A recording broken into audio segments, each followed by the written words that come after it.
ಸೋಮವಾರಪೇಟೆ ಸಮೀಪದ ತೋಳೂರು ಶೆಟ್ಟಳ್ಳಿ ಗ್ರಾಮದಲ್ಲಿ ಶ್ರೀ ಸಬ್ಬಮ್ಮ ದೇವಿಯ ಸುಗ್ಗಿ ಉತ್ಸವ ಸಾವಿರಾರು ಭಕ್ತಾದಿಗಳ ಸಮ್ಮುಖದಲ್ಲಿ ವಿಜೃಂಭಣೆಯಿಂದ ನೆರವೇರಿತು.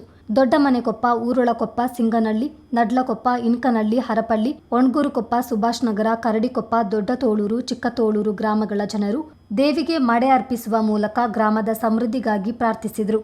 ಸುಗ್ಗಿ ಕುಣಿತ ತಂಡದ ಎಸ್.ಕೆ. ಬಸವರಾಜು, ಮಾಚಯ್ಯ, ಮೋಹನ್ ರಾಜ್, ಪ್ರಶಾಂತ್, ಶಶಿವಿಲಾಸ್ ಗೌಡ, ಪ್ರಸಾದ್, ಸುಜನ್, ಕೀರ್ತಿಕುಮಾರ್ ಹಾಗೂ ಕೃಪಾ ಅವರಿಂದ ನಡೆದ ಸುಗ್ಗಿ ಕುಣಿತ ಅತ್ಯಾಕರ್ಷಕವಾಗಿತ್ತು.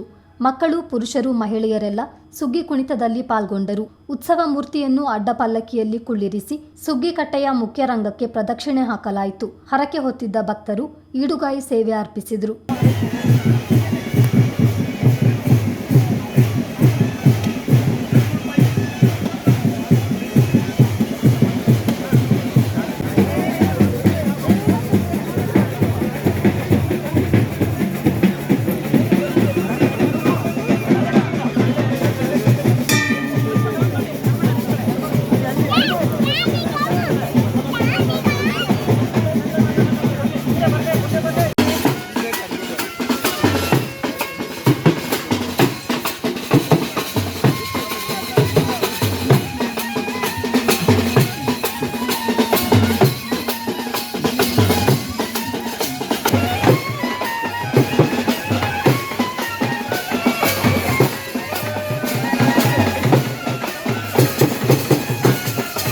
ಮಡಿಕೇರಿ ಕ್ಷೇತ್ರದ ಶಾಸಕ ಮಂತರಗೌಡ, ತಾಲೂಕು ಪಂಚಾಯಿತಿ ಮಾಜಿ ಅಧ್ಯಕ್ಷ ಕೆಎಂ ಲೋಕೇಶ್, ವಿಧಾನ ಪರಿಷತ್ ಮಾಜಿ ಸದಸ್ಯ ಎಸ್ಜಿ ಮೇದಪ್ಪ, ಬಿಬಿ ಸತೀಶ್ ಮತ್ತಿತರರು ಸಬ್ಬಮ್ಮ ದೇವಿಯ ದರ್ಶನ ಪಡೆದರು. ಗ್ರಾಮದ ವಿವಾಹಿತ ಮಹಿಳೆಯರು ಕುಟುಂಬ ಸಮೇತರಾಗಿ ತವರಿನ ಸುಗ್ಗಿ ಹಬ್ಬಕ್ಕಾಗಮಿಸಿ ಸಂಭ್ರಮಿಸಿದರು. ಪ್ರಧಾನ ಅರ್ಚಕರಾಗಿ ಊರೊಳಗಿನ ಕೊಪ್ಪದ ಡಿಎನ್ ಶಿವಕುಮಾರ್, ಊರು ಒಡೆಯನ ದೇವರ ಅರ್ಚಕರಾದ ದೊಡ್ಡಮನೆಕೊಪ್ಪದ ಡಿಎಂ ದಿಲೀಪ್, ಮದನೆ ದೇವರ ಅರ್ಚಕರಾದ ಶಿವಕುಮಾರ್, ನಿಶಾಂತ್ ಕಾರ್ಯನಿರ್ವಹಿಸಿದರು.